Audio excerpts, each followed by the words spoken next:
Hi guys, welcome back to the channel. Thank you so much for the love, for the follows on this channel. Thank you so much for sticking with me. I really appreciate it and I do not take it for granted. And if you are new here and this is your first time seeing this face on your screen, welcome. My name is Ruth and I do all things beauty, skincare and lifestyle. So you might as well, subscribe, go through the page, watch some videos to see what we really are up to on this channel. Now, in today's video, I'm bringing to you guys everything else, everything wellness, everything hygiene.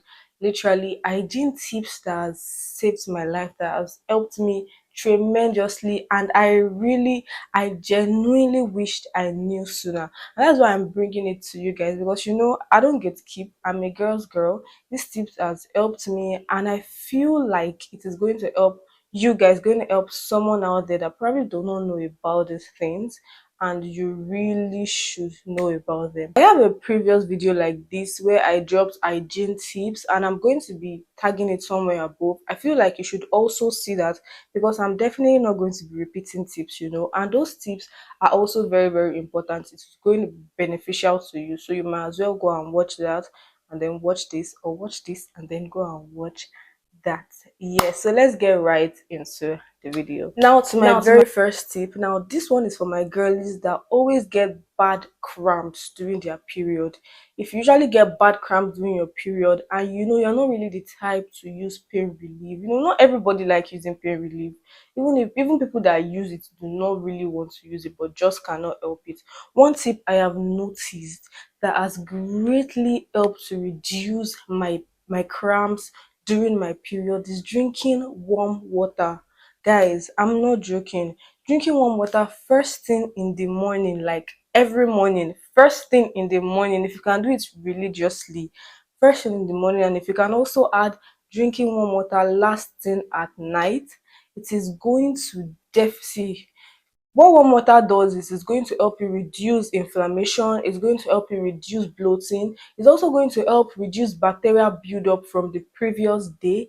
And with that, if you do it religiously, trust me, during your period, you will notice a very huge change. Like you would notice that your period cramp is going to reduce, it's not going to be as intense as before, and with time you might feel little to no pain. Tested and trusted, I'm not even joking, coming from someone that used to feel very, very, very bad period cramps to now feeling little to no pain.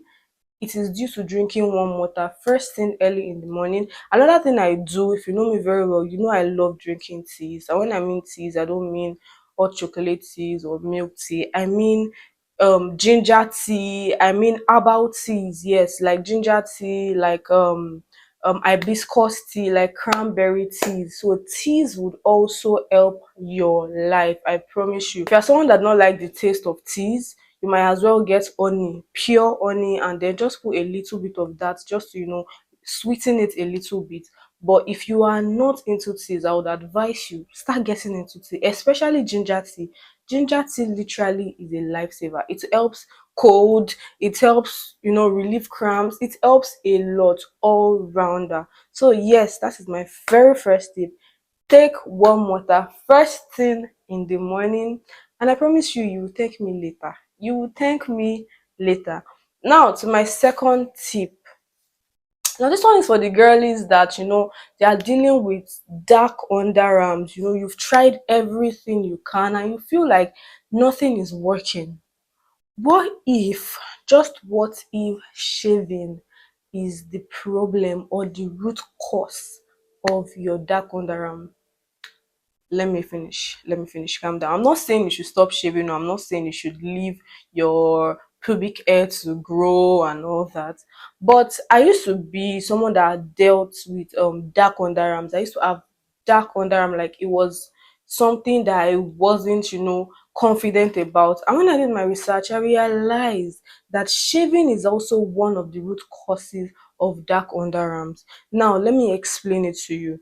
Especially when you shave without using any type of cream, any type of shaving cream or something just to create a barrier between your blade and your skin. Yes, the friction, the irritation from the blade and the and your skin, can cause irritation, can cause inflammation, which will eventually lead to excessive melanin production and would cause hyperpigmentation or dark skin. So what me I did was I stopped shaving for a very, very long time. I switched to what do they call this thing? Shaving cream. This removal, hair removal cream. Thank you. Yes, so I switched to hair removal cream. That was what I was using for a very, very long time. And I realized that it literally, like, my hyperpigmentation reduced. My dark armpits started fading, like it started becoming lighter over time. So these days I hardly ever shave. And even if I'm going to shave, I make sure I do not just shave like that. Get your shaving cream. You can get anything just to form a barrier, like aloe vera gel. Yes, aloe vera gel, shaving cream. If you must shave, if you must shave, get something to form a barrier between your blade and your skin so as not to cause irritation that will lead to excess melanin production and eventually lead to hyperpigmentation. Another bonus tip I'm going to be dropping is you can use any soap that has lightening ingredients in it for your armpits to, get rid of dark armpits. One very good one is the Kojisand cream. You can use the Kojisand cream like 2 times a week, 3 times a week, just to, help you reduce your hyperpigmentation. And trust me, I'm bringing you guys tested and trusted tips. They are definitely going to work. You're going to thank me later. My next tip is to get scanned regularly. Yes, prioritize your health. My ladies, please prioritize your health. Get scan, get pelvic scan, get abdominal scan, just to know the state of your internal organs, to know the state of your uterus, to know the state of your ovaries, your kidney, your liver. Most of the time when one has issues, you don't even get symptom until it is very late, and we do not pray for that, God forbid. So this is the reason why you want to get scanned like regularly. I would say maybe once in 6 months, once in 3 months. It just depends. You don't necessarily have to do it every time. Sometimes you might not even know. In case you have fibroid, you have ovarian cyst, PCOS, kidney stones. Some people do not even know. You might not know until you get scanned. That is when you would detect it. And I feel like early detection is better than when it is already too late. And this money you are going to be spending is less than the money you would spend when you realize that you already have this thing and it is too late. So go to any diagnostic center around you and get scanned. It is not even expensive. Maximum of 10,000 naira, you will get your pelvic scan done, you get your abdominal scan done. So please, my girlies, please, we are prioritizing our health this year. We are getting scanned.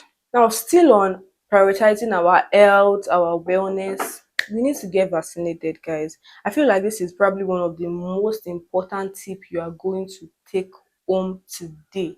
You need to get vaccinated. HPV vaccine, hepatitis B vaccine. You see these two vaccines, please, please and please, even though they are quite on the expensive side, especially for the HPV vaccine, and I feel like our government is supposed to subsidize these things for us so we can easily get these things. But since we can't rely on our government, we have to do these things ourselves. We have to save money, put some money aside, and use it to get vaccinated. Some HPV strain is what causes cancer, especially cervical cancer, which is like the leading cause of death in older adult women, and early prevention is better than when you are starting to spend money to cure these things, God forbid. So you want to get vaccinated against HPV. The earlier the better. It doesn't matter whether you are sexually active or not.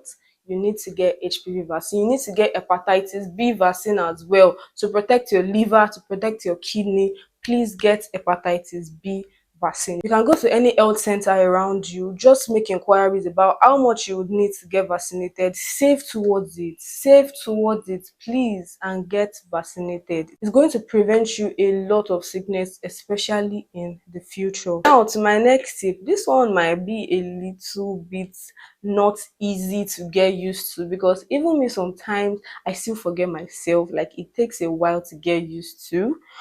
This one is, do not rinse your mouth after brushing.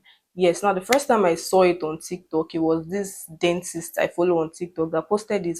Do not rinse your mouth after brushing, because it's allow when you rinse your mouth, you're literally rinsing the fluoride in your toothpaste that is supposed to protect your teeth further. So do not rinse your mouth after brushing. Let the fluoride sit in your teeth for extra protection. Like I said, it might not be easy. We are all accustomed to, rinsing our mouth immediately after brushing our teeth. Some people feel like, I can't stand the taste of the toothpaste still in my mouth. It's going to be weird and all that. Like I said, it's going to take some time to get used to it. But if you can, just let's protect our teeth as well. Our teeth is also very, very important. If you have a nice breath, if you have a nice teeth, it's also part of, your look, your overall health. Now to my next tip, water is enough to rinse down there. Water is enough to rinse down there. You do not need to use soaps. Even if you are going to use soap, any type of vaginal wash, make sure it is unscented. Please make sure it is unscented. That place is very, very sensitive. You do not want to be using heavily scented soap or scented soap or soaps that are not meant for down there, because it can disrupt the natural pH of that place, and that can lead to infection, especially BV, bacterial vaginosis, that will now cause, foul smell, colorful discharge that you do not like. So even if you feel like no, water is not enough, get vaginal washes that are specially made for that place. Don't use your body wash, don't use your body soap to wash down there. Make sure the soaps are pH friendly, that will not disrupt the natural pH and start making you getting infections that you now have to use money to treat again. So my last tip is to not wear underwear to bed. Now, this one, I feel like it is normal, like you should know it, but you'll be surprised that some people do not know. Imagine you are a 9 to 5 worker, you've gone to work in the morning, you wore your underwear, let's say you're wearing a skirt or a gown, you wore your underwear, you wore your tights, you wore your gown or your skirt, or you're wearing the trouser, you wore your underwear, you wore your trouser, and you went out morning till evening. You get back inside the house, take your shower, freshen up, and then you want to sleep, and you still wear underwear. What's going on? Please let it breathe. Let it breathe. Don't suffocate it. Literally, let it breathe.